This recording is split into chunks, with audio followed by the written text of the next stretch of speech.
In this video, I'll be giving an honest review about the Glowforge.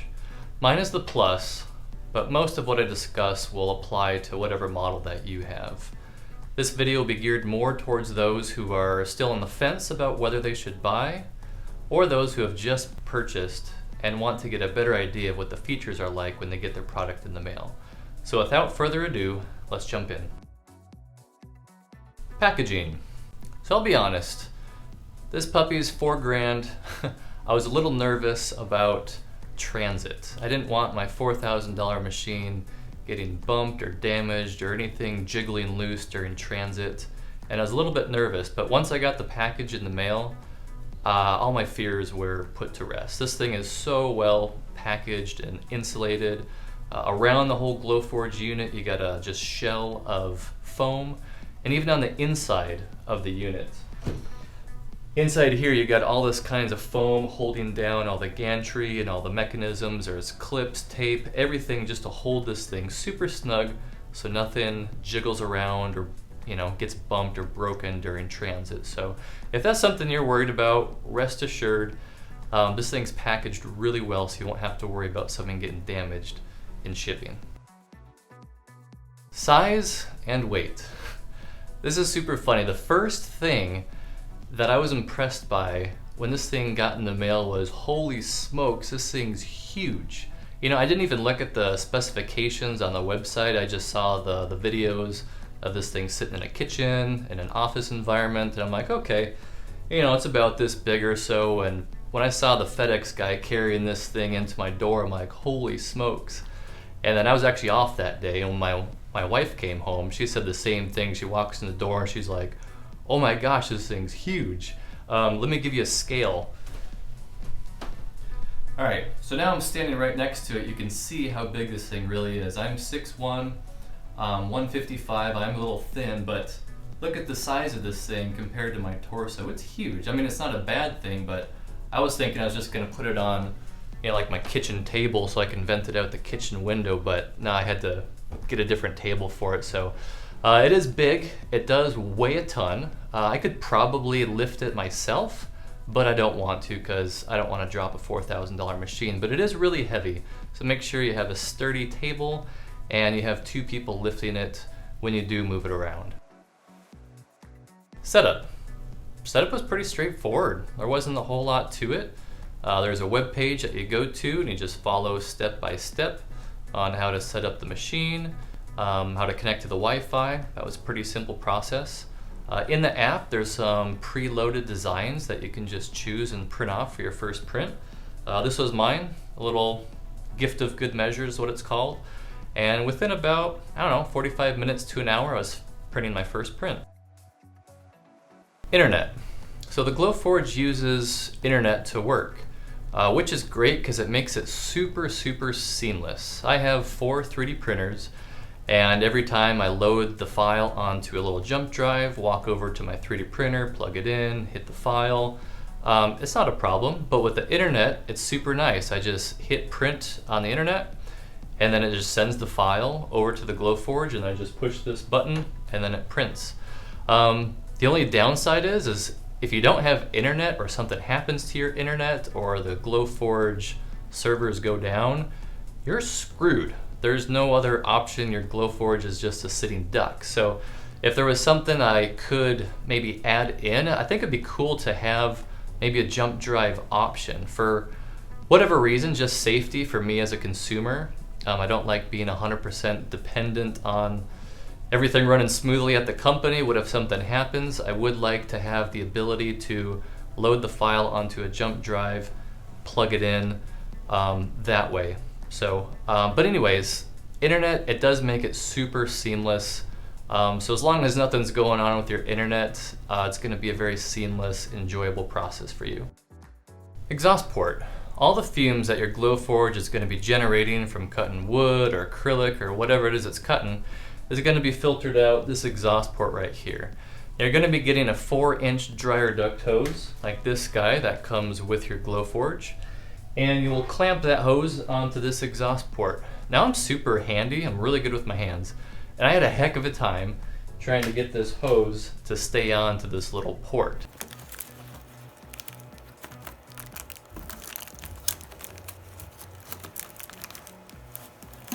There were times where I had like a 10-minute cut going on, I was in the other room, and I'd start smelling something like, what is that? And I'd walk over, and this hose was pulled off. It had slipped off the port a little bit, so it was hard to get on.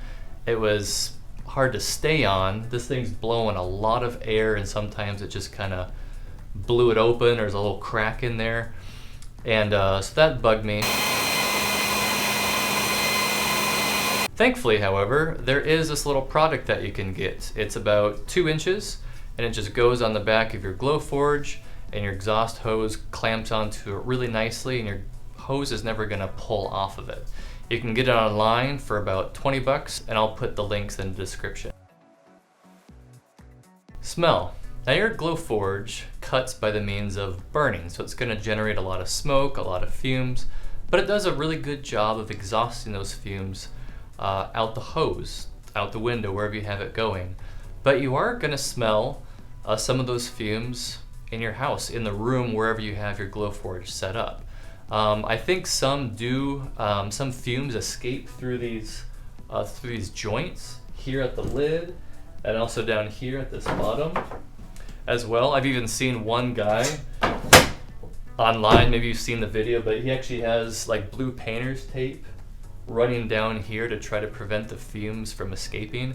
They do have a little weather seal guy right here on each side, but it's really thin. It doesn't really provide enough rigidity to push back up on the lid to provide a really good seal.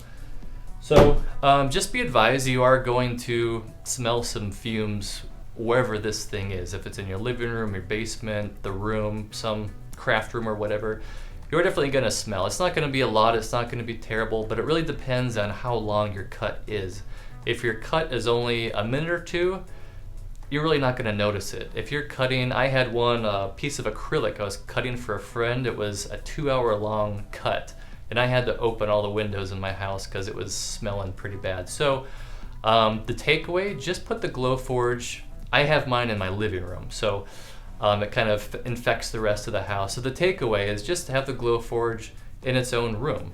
That way if it smells a little bit, it's closed off from the rest of the house and it won't bother anyone else. Noise. Okay, this is probably my biggest rub with the Glowforge. It is loud. Meet Glowforge, the 3D laser printer. Start with a design that you download or create. Choose from dozens of materials, even recycled cardboard. The laser cuts and engraves your design. It's precise to the width of a human hair. So the first time I fired this thing up, I thought there was something wrong with it. The actual mechanisms themselves to cut, that's super quiet, but it's the 2 fans. You have an intake fan on the right, and then an exhaust fan on the back that pushes out. And those 2 fans, I mean, they move lots, they just move volumes of air, and those things are cranking and they're super loud. When I have a long print that I'm running, I'll take 2 thick blankets folded up and just drape it over the left side of my Glowforge, over that exhaust port to try and keep the noise down, which helps a lot. I have seen some people get some insulated dryer duct hoses, and that cuts down on the noise a little bit. This definitely isn't a deal breaker, but again, have the Glowforge in its own dedicated room. Again, mine's in my living room, so when I fire this thing up, pause the TV, stop your conversations, this thing's going. So again, definitely not a deal breaker, but just take some steps, make sure you have a dedicated workspace away from everything else, because it is noisy. Camera lid. You know, this thing was kind of a disappointment for me. They show in the commercials this camera detecting whatever material you put in it, even a MacBook Pro.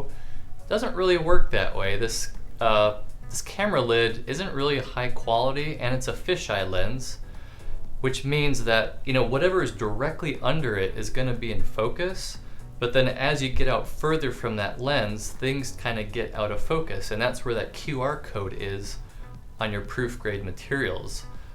Several times where I've put the Proofgrade Materials in, it didn't detect, it didn't read that QR code.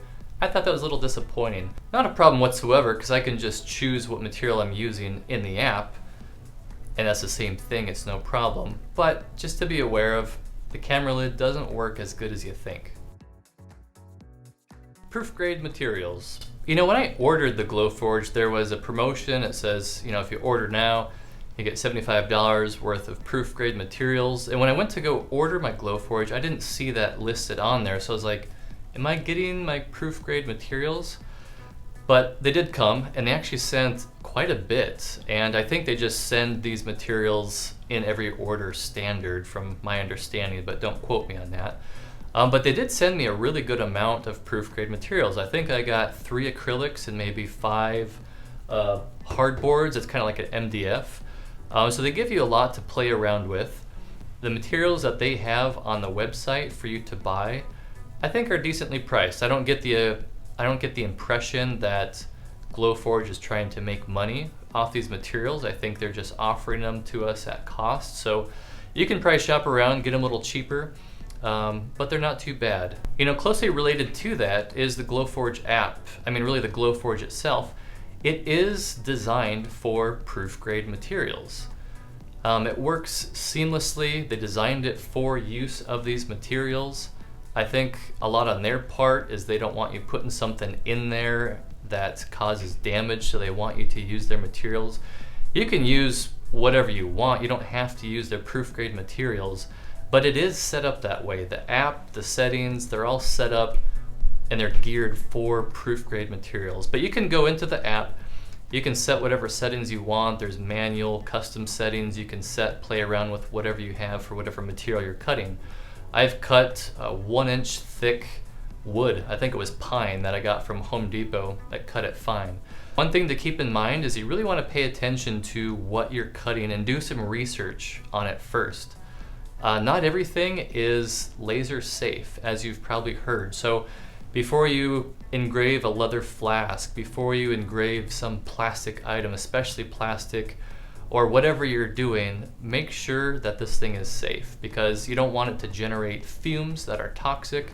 You don't want it to reflect back or cause some issue in your laser and cause damage to the Glowforge. Every time you use a material that's not a Proofgrade material, it's always going to give you a warning saying only use Proofgrade materials. You can use a lot of materials that are not Proofgrade materials, but just do some research, make sure it's laser safe first, and you'll be fine. So that concludes my review of the Glowforge. I hope you enjoyed it. It's the video I wish I had before I purchased my unit. All in all, it's a great machine and I would definitely buy it again. I'm a maker, I like making stuff. I like bringing my product ideas to life and having the tools to allow me to do that. All in all, probably the biggest takeaway is just have your Glowforge in its own dedicated room and you'll be fine. You don't have to worry about the noise or smell or any of the other things that might bug any other people. So once again, hope this video is helpful to you, and happy Glowforging.